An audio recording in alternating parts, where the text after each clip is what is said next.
حکومەت موچەکانیان پێنادات، ئەوانیش بایکۆتی دەوامیان کردووە.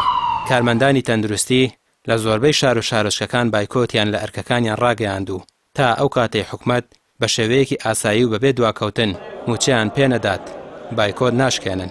تا ئەو کاتەش کارکردن تەنها لەو شوێنانە ڕاناگرن کە فریاکەوتنی خێران تەندروستکارانی کۆمەڵیش پشگیری تەواوی کارمەندانی تەندروستی دەکەن. ئێمە وەکو ڕێکخراوی تەندروستکارانی کوردستان پاڵپشتی کارمەندانی تەندروستی دەکەین، داکۆکی لە مافەکانیان دەکەین و پشتگیریان دەکەین بۆ هەموو ڕێکارێکی ڕێکخراوەیی و پیشەیی. بۆیە ئێمە لەگەڵ کارمەندانی تەندروستی داین و پشتگیریان دەکەین. ئێمە داوا دەکەین حکوومەتی هەرێمی کوردستان لە زووترین کات موچە و شایستە داراییەکان بە کارمەندانی تەندروستی بدات و دەرچوانی بەشە تەندروستیەکان دابمەزرێنە کە دەرچوویەکی زۆرمان هەیە تا کەسە دانەمەزراون. بە تایبەتی ئێمە کۆمەڵ خەڵکی خۆبەخشمان هەبوو کە لە سەنگەری پێشەوەی بەرەنگاربوونەوەی ڤایرۆسی کۆڕۆنادا بوو، ئەمانە پێویستەکە دابمەزرێن.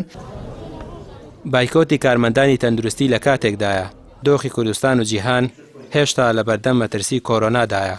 کارمەندانی تەندروستی دەڵێن ئەوان چاوەڕوانی پاداش و دەستخۆشی بوون لە حکومەت کەچی مافەکانیشیان زەوت کردوون و موچەکانیان پێنادرێت. ئەوەش جێگەی قبوڵکردن نییە. ئەوانی شاوشێوەی حکومەت بێباگە بن لە بەرامبەر ئەرکەکانیان و ئیدی دەوامی ئاسایی ناکەن بە پرسیارەتی دۆخەکەش لە ئەستۆی حکومەتدایە.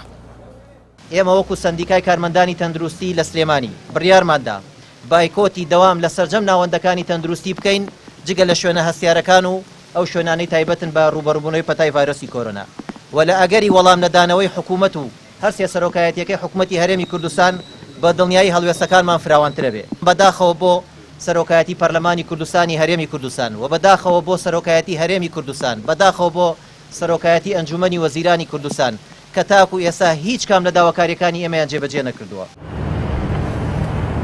لە ساڵی 2013ەوە حکومەتی هەرێم دامەزراندنی دەرچوانی کۆلێژ و پەیمانگە پزیشکەکانی ڕاگرتووە کە ژمارەیان 6,000 دەرچووە.